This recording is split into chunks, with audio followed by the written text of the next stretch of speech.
Now, first thing you will learn from that is this: you cannot devoid politics from self-determination.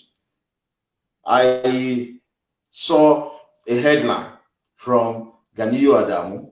The headline reads, politicians are trying to stop Oduduwa agitation by Gani Adams.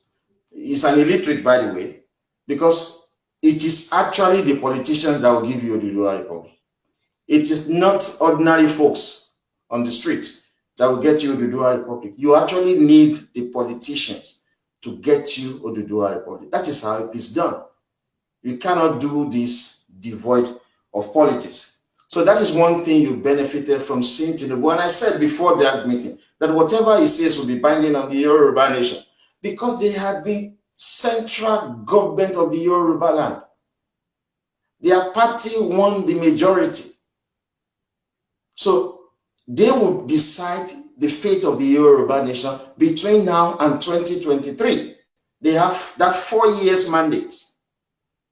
But it will be good that they don't abuse that mandate.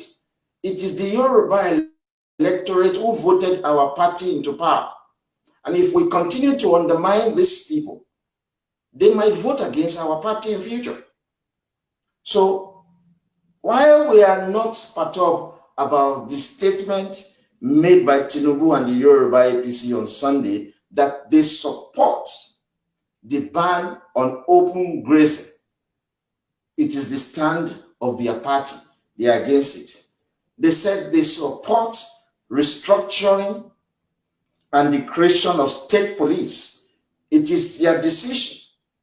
They said they are against Oduduwa Republic. They have never promised you that they will give you Oduduwa Republic. They have always been hammering on decentralized democracy, which they call true federalism. PDP has never promised the Yoruba nation that they are going to get also the Oduduwa Republic. So the Yoruba APC and the Yoruba PDP, none of them support the agitation for Oduduwa Republic. None of them. We in Wawa, we believe in Oduduwa Republic. That's why we are supporting Yoruba APC. If Yoruba APC get power and there is devolution of power back to the region, we will contest election into the Yoruba parliament. If you vote for me, if you vote for our members who are going to contest in election for the Yoruba parliament, we will give you a referendum on the Oduduwa question. And if you vote yes in that referendum, it will be binding. We will get you out of Nigeria. We know how we want to do these things, folks. But we rejected the ideas of Tinubu and the Yoruba APC when they continuously hammer on state as the federating unit of Nigeria. No. In 1914, when Nigeria was created, there was nothing like Lagos State in 1914. There was nothing like Kano State. There was nothing like Enugu State. We were created as part of Nigeria because of our ethnic nationalities.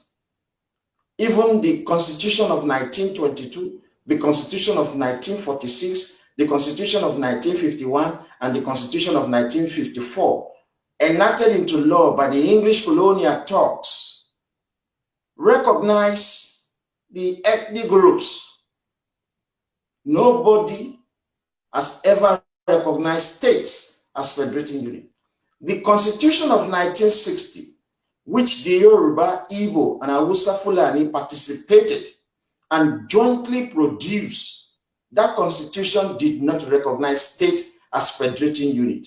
That constitution recognized ethnic groups as the federating unit of Nigeria. It is insulting to the sensibility of the Yoruba nation for Tinubu and the APC Yoruba to be saying that they want devolution of power to the states. No. The 1963 constitution as amended by the Igbo and Hausa Fulani did not even recognize states as federating unit. The first time states were recognized as federating unit was in 1966, after Agui Urosi and other Igbo military officers killed the leaders of the Yoruba and Hausa Fulani, appointed themselves as leader of Nigeria, as military head of state, and then created 35 provinces. The 35 provinces are today the 36 states. The 36 states is the creation of the Igbo by the military. There is no civilians that created these useless 36 states. We are not Lagos State. We are not Oyo State. We are not Ondo State. We are Yoruba people.